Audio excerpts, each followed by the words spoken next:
इतिहास में कुछ ऐसी तारीख होती है जो दुनिया बदलने की ताकत रखती है।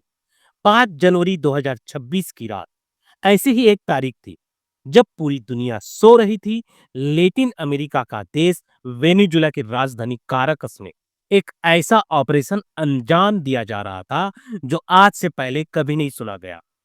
आसमान में अमेरिकी हेलीकॉप्टर की गड़गड़ाहट थी। जमीन पर अमेरिका की स्पेशल फोर्सेस थी और उसका टारगेट कोई आतंकवादी नहीं था। उसका टारगेट था एक संप्रभु देश का मौजूदा राष्ट्रपति निकोलस मादुरो। सुबह होते होते खबर फैल गई, अमेरिका ने वेनेजुला के राष्ट्रपति को उसके ही महल से गिरफ्तार कर लिया है और उन्हें अमेरिका ले जाया गया। आरोप है नार्को टेररिज्म का, यानी ड्रग्स की तस्करी का। लेकिन दोस्तों, यहाँ एक बहुत बड़ा सवाल खड़ा होता है कि क्या एक देश की सेना दूसरे देश में घुसकर उसके राष्ट्रपति को किडनैप कर सकती है? क्या यह न्याय है या फिर जियोपॉलिटिक्स की दुनिया का सबसे बड़ा गुंडाराज? आज के वीडियो में हम इसी ऑपरेशन की पूरी इनसाइड स्टोरी जानेंगे। हम समझेंगे कि वेनेजुला, जिसके पास दुनिया का सबसे ज्यादा तेल भंडार है, आज अमेरिका का दुश्मन नंबर 1 कैसे बन गया। नमस्कार, मैं हूं तुषांग डिकोड और आज हम डिकोड करेंगे अमेरिका के इस डेंजरस गेम को। इस पूरी कहानी को समझने के लिए हमें थोड़ा पीछे जाना होगा। वेनेजुला यह वो देश है जो कुदरत का सबसे लाडला देश हो सकता था। आपको जानकर हैरानी होगी कि वेनेजुला के पास दुनिया का सबसे बड़ा तेल भंडार है। जी हाँ, सऊदी अरब से भी ज्यादा तेल यहाँ के जमीन के नीचे है। तर्क के हिसाब से इसे दुनिया का सबसे अमीर देश होना चाहिए था। लेकिन आज हकीकत क्या है? यहाँ के लोग खाने के लिए तरस रहे हैं। यहाँ महंगाई इतनी ज्यादा है कि एक कप कॉफी खरीदने के लिए भी आपको नोटों से भरा बैग लेकर जाना पड़ता है।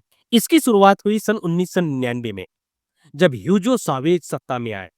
उन्होंने वेनेजुला के तेल उद्योग का राष्ट्रीयकरण कर दिया, यानी तेल कंपनियां से अमेरिकी कंपनी को बाहर निकाल दिया।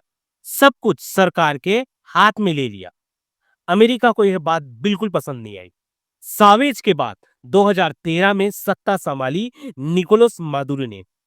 मादुरो के राज में करप्शन बढ़ा, तेल की दाम गिरे और वेनेजुला की अर्थव्यवस्था पूरी तरह से बर्बाद हो गई। लोग सड़क पर उतर आए, लेकिन मादुरो ने सत्ता नहीं छोड़ी और यहीं से अमेरिका की एंट्री होती है। अमेरिका पिछले कई सालों से मादुरो को हटाने की कोशिश कर रहा था। आपको याद होगा, सन 2019 में अमेरिका ने एक विपक्ष के नेता जुआन गुएडो को वेनेजुला का असली राष्ट्रपति घोषित कर दिया था। अमेरिका ने कहा था कि हम मादुरो को नहीं मानते। उस समय अमेरिका ने वेनेजुला पर कड़ा प्रतिबंध लगा दिए। मकसद साफ था, मादुरो की सरकार का आर्थिक गला घोट देना, ताकि वो खुद की गद्दी छोड़ दे। लेकिन रूस और चीन मादुरो के साथ खड़े रहे। उन्होंने मादुरो को पैसे और हथियार दिए, जिससे वो टिके रहे। यहाँ एक एक्स्ट्रा फैक्ट जो बहुत कम लोग जानते हैं, 2020 में भी एक कोशिश हुई थी, जिसे ऑपरेशन गिल्डॉन कहा जाता है। तब कुछ पूर्व अमेरिकी सैनिकों ने समुद्र के रास्ते घुसकर मादुरो को पकड़ने की कोशिश की थी, लेकिन वो मिशन पूरी तरह से फेल हो गया और वो खुद पकड़े गए थे। लेकिन इस बार 2026 में अमेरिका ने कोई गलती नहीं की। इस बार उन्होंने फुल मिलिट्री पावर का इस्तेमाल किया। अब आते हैं आज की घटना पर। अमेरिका ने मादुरो को गिरफ्तार करने के लिए नार्को टेररिज्म का कारण दिया है।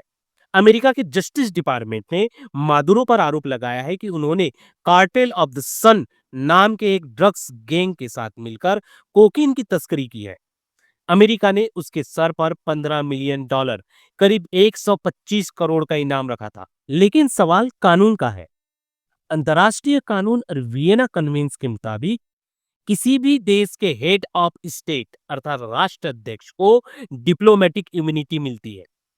आप दूसरे देश के राष्ट्रपति को पुलिस भेजकर हथकड़ी नहीं लगा सकते। अगर मादुरो अपराधी भी है, तो उन्हें इंटरनेशनल क्रिमिनल कोर्ट में ले जाना चाहिए था, ना कि अमेरिकी कमांडोज द्वारा किडनैप करना चाहिए था। एक्सपर्ट इसे एक्स्ट्रा टेरिटोरियल जुडिस्डिक्शन का दुरुपयोग मान रही है, यानी अमेरिका अपने देश के कानून पूरी दुनिया पर थोप रहा है। तो अब सबसे बड़ा सवाल होता है कि अमेरिका ने यह सब सिर्फ ड्रग्स रोकने के लिए किया? अगर आप जियोपॉलिटिक्स समझते हैं, तो आप जानते हैं कि उत्तर नहीं है।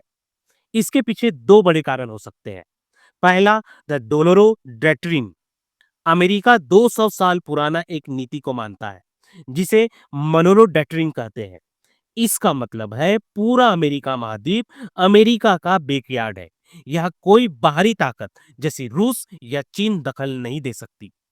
मादुरो रूस और चीन के बहुत करीब जा रहे थे, जो अमेरिका अपने नाक के नीचे बर्दाश्त नहीं कर सकता था। दूसरा और सबसे इंपॉर्टेंट, ऊर्जा सुरक्षा। दुनिया में एनर्जी की लड़ाई चल रही है। वेनेजुएला के तेल पर अगर अमेरिका का कंट्रोल हो जाता है, तो वहां अमेरिकी परस्त सरकार बन जाती है, तो ग्लोबल ऑयल मार्केट पे अमेरिका की बादशाहत कायम हो जाएंगी। यह लड़ाई लोकतंत्र की कम और संसाधनों की ज्यादा लगती है।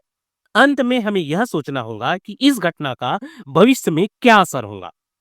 अमेरिका ने एक खतरनाक मिसाल सेट कर दी है। इसे हम जंगल राज की आहट कह सकते हैं। सोचिए, अगर आज अमेरिका को यह हक है कि वो किसी देश के नेता को उठा ले जाए, तो कल को पुतिन भी कह सकता है कि उन्हें यूक्रेन का राष्ट्रपति पसंद नहीं है, तो वो उन्हें उठा लेंगे। कल को चीन ताइवान के साथ भी यही कर सकता है। तब क्या अमेरिका उन्हें रोक पाएगा? किस मुंह से रोकेगा? जब दुनिया का सबसे शक्तिशाली लोकतंत्र नियम को तोड़ता है, तो वो तानाशाहों को भी नियम तोड़ने का लाइसेंस दे देता है। वेनेजुएला के लोगों को मदुरो के शासन से मुक्ति मिली, यह शायद उनके लिए अच्छा हो सकता है, लेकिन जिस तरीके से यह हुआ, उसने ग्लोबल सिस्टम को हिलाकर रख दिया है। आपका इस पर क्या मानना है? क्या अमेरिका का यह कदम हीरोइज्म है या दादागिरी? कमेंट्स में अपनी राय जरूर लिखें। वीडियो इंफॉर्मेटिव लगे हो तो लाइक करें और चैनल को सब्सक्राइब करें। मिलते हैं अगले वीडियो में, तब तक